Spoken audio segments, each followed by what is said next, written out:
வணக்கம். வாங்க இன்னைக்கு நாம 2025ஆம் வருஷத்துல நடந்த சில முக்கியமான விஷயங்களை பத்தி பார்க்கலாம்.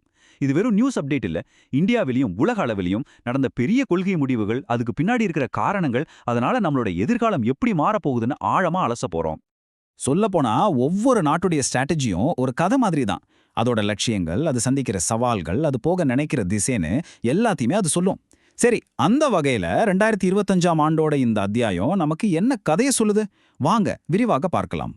முதல்ல நம்ம பார்க்க போறது 2025க்கான தேசிய வரைபடம். குறிப்பா 2025-26 யூனியன் பட்ஜெட்டை எடுத்துக்கிட்டோம்னா 3 விஷயங்கள்ல அரசாங்கம் ரொம்ப கவனம் செலுத்துறத பார்க்கலாம். நம்மளோட பாரம்பரியம், மொழி, அப்புறம் ரொம்ப ரொம்ப முக்கியமா எனர்ஜில நம்மளோட எதிர்காலம். இதெல்லாம் வெறும் அறிவிப்புகள் இல்ல, நீண்ட காலத்துக்கான ஸ்ட்ராட்டஜிக் முதலீடுகள்.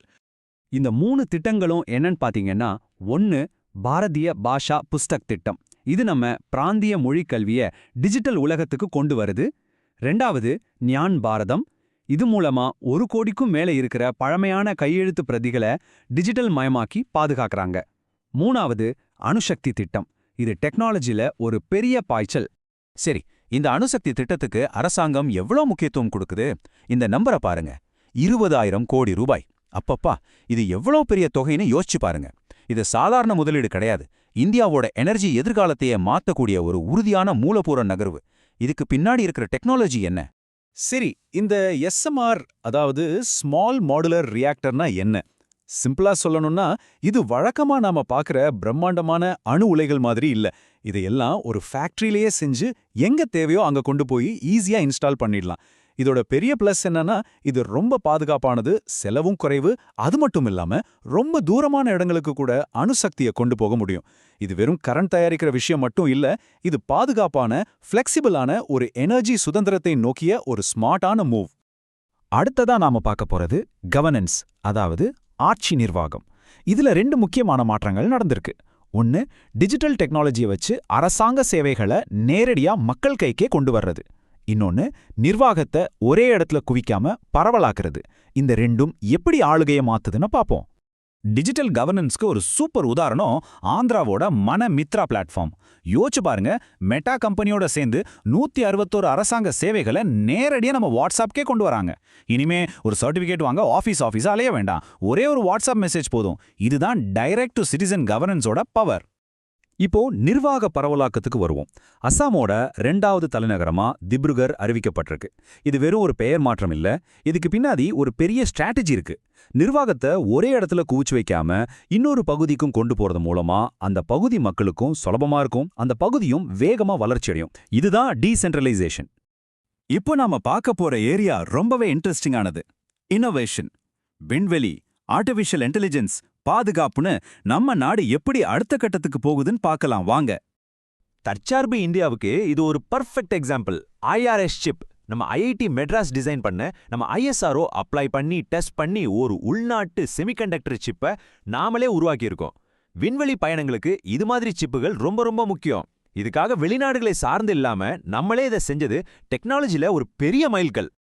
அடுத்து இஸ்ரோவோட இன்னொரு பிரம்மாண்டமான சாதனை, உலகத்திலேயே மிகப்பெரிய 10 டன் வெர்டிகல் ப்ரொப்பலன் மிக்சரை அவங்க உருவாக்கியிருக்காங்க.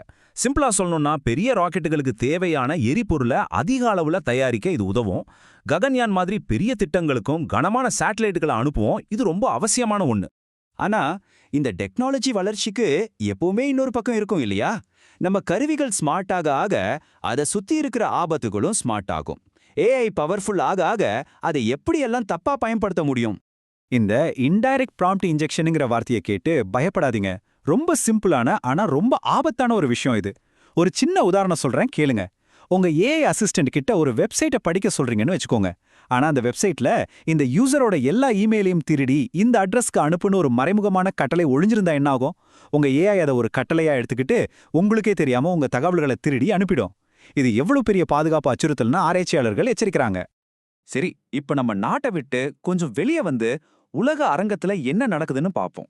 இந்த மல்டிபோலார் உலகத்துல இந்தியா எப்படி தன்னோட கூட்டணிகளையும் நிலைப்பாடுகளையும் திறமையா கையாளுதுன்னு பார்க்கலாம். இது ரொம்ப முக்கியமான ஒரு குளோபல் நியூஸ்.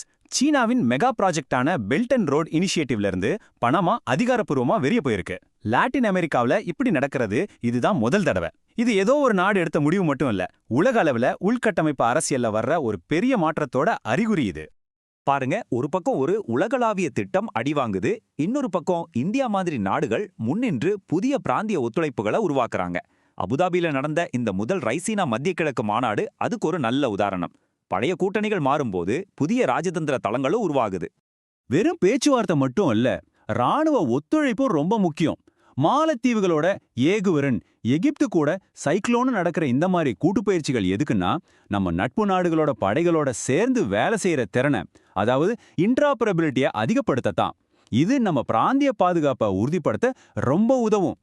சரி, இவ்ளோ நேரம் பாலிசி ஸ்ட்ராட்டஜின்னு ரொம்ப சீரியஸா பேசிட்டோம். இப்போ கொஞ்சம் நம்ம எல்லாருக்கும் பெருமை தரக்கூடிய சந்தோஷமான சில விஷயங்களை பார்ப்போம் வாங்க. 2025 ஸ்போர்ட்ஸ்க்கு ஒரு சூப்பரான வருஷம். நம்ம மகளிர் கிரிக்கெட் டீம் U19 உலக கோப்பையை ஜெயிச்சு அசத்துனாங்க. ஹாக்கி இந்தியா லீக்ல பெங்கால் டைகர்ஸ் சாம்பியன். துப்பாக்கி சுடுதல்ல மனு பாக்கர் மதிப்புமிக்க BBC விருதை வாங்குனாங்க. டென்னிஸ்ல கைரியன் ஜாக்கெட் அடுத்தடுத்து 2 பட்டங்களை வென்று சாதனை படைச்சார். வாவ்! ஸ்போர்ட்ஸ் மட்டும் இல்ல, அறிவியல்லையும் நமக்கு ஒரு கொண்டாட்டம் இருக்கு. அருணாச்சல பிரதேசத்துல ஸ்ட்ரோபிலாந்தஸ் ஜிகாண்ட்ரான்னு ஒரு புது தாவர இனத்தையே கண்டுபிடிச்சிருக்காங்க. இது நம்ம நாட்டோட பல்லுயிர் வளம் எவ்வளவு கொப்பதுன்னு காட்டுது. வனவிலங்கு பாதுகாப்புல இது ஒரு மாபெரும் வெற்றி. மத்திய பிரதேசத்தோட காந்தி சாகர் சரணாலயம் சிறுத்தைகளுக்கான 2வது வீடா உறுதி செய்யப்பட்டிருக்கு. இது ஏன் அவ்வளவு முக்கியம்னா, ஒரு விலங்கினத்தை காப்பாத்தணும்னா அதுக்கு ஒரே ஒரு வாழ்விடம் மட்டும் பத்தாது. இந்த 2வது வீடு இந்த சிறுத்தை மீட்பு திட்டத்தோட நீண்டகால வெற்றிக்கு ரொம்ப ரொம்ப அவசியம். சரி, இவ்வளவு விஷயங்கள் பார்த்தோம். பட்ஜெட், டெக்னாலஜி, உலக அரசியல்னு தனித்தனியா பார்த்த இந்த எல்லா புள்ளிகளையும் இணைச்சா நமக்கு என்ன பெரிய சித்திரம் கிடைக்குது? 2025ஆம் வருஷம் நமக்கு என்ன சொல்ல வருது? சுருக்கமா சொல்லணும்னா ஒரு 4 முக்கியமான விஷயங்கள் தெரிய வருது. 1, தற்சார்புல ரொம்ப உறுதியா இருக்கும். அது SMR டெக்னாலஜியா இருக்கட்டும், IRSC சிப்பா இருக்கட்டும். 2வது, டிஜிட்டல் மயமாக்கல், சேவைகளை நேரடியா மக்கள் கைக்கு கொண்டு வரது. 3வது, உலக அரங்கத்துல புதிய கூட்டணிகளை உருவாக்குறது. கடைசியா, நம்மளோட கலாச்சாரம் மற்றும் இயற்கை பாரம்பரியத்தை பாதுகாக்கிறதுல ஒரு ஆழமான கவனம். இதுதான் 2025 கதை. இந்த முழு விளக்கத்தையும் கேட்டதுக்கு ரொம்ப நன்றி. அடுத்ததா, நீங்க எந்த தலைப்பை பத்தி இது மாதிரி ஆழமா தெரிஞ்சுக்கணும்னு நினைக்கிறீங்களோ அதை மறக்காம கமெண்ட்ல சொல்லுங்க. அதை அடுத்த வீடியோல நான் எடுத்துக்கிறேன். இது மாதிரி நிறைய விஷயங்களை தொடர்ந்து தெரிஞ்சுக்க சப்ஸ்கிரைப் பண்ணி இணைஞ்சிருங்க. நன்றி.